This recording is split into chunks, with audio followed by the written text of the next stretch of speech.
something that I think a lot of people would just look down and go, shit, that's far down. Yeah. Like 10 meters, 5 meters, 3 meters, whatever it is, it's still a scary amount.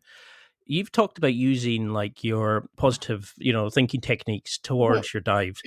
How do you plan and use like your visualization technique? Could you give an example of like what goes through your head before a dive, and how do you use visualization to help? Because when you were talking about that, I was delighted because it's rare to see somebody talking about something like that, because a lot of times they just say, I don't know, I'm just naturally good at it. And that's why I'm so keen to have you on, because you go into a lot about your training and your approach. You become a sort of an ambassador, like a social media ambassador for diving, and you're really giving an insight into it. But what goes through your mind when you stand on a board and look down and see such a distance?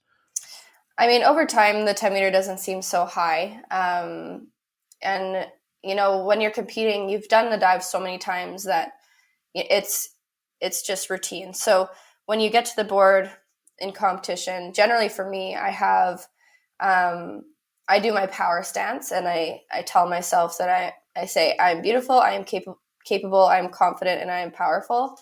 I do that just to give myself a bit of like confidence. And then I think about one or two, maybe three key points of my dive that I need to think about, that generally those two things will lead to a good dive, because the rest of the little movements will come if I do those two things.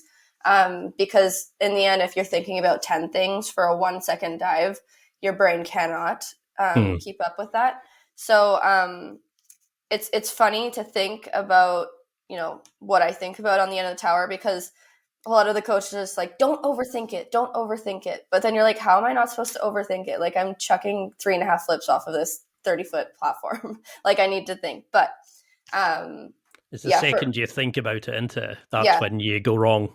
Yeah. So generally, during a competition, depending on which it is, because the length of the competition, varies from how many people there are in the event. So I'll distract myself between the dives and try not to overthink what I'm going to do next, because that just doesn't help. So I'll distract myself with music, generally country music, which is great.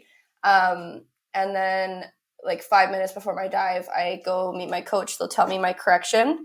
I'll do a like simulation. So I'll do body movements that, correspond with what I do in the air, but I'll just do it on the ground without jumping really. And that really, helps with my mental visualization, and they'll give me little critiques on movements. If I don't do it right, they'll remind me what I need to do. And then I'll walk up to the platform, take my breath, do my positive thinking and, self-motivation. Then I'll get to the end of the tower, and hopefully at the end of the tower, you're calm enough to have those two things in the back of your head, and then you just go for it. And generally that works for me. So, but everyone's really different. Like, everyone's methods. Some people don't want to think. Some people need to overthink. Like, some people need to dance between their dives. Me, it's that. So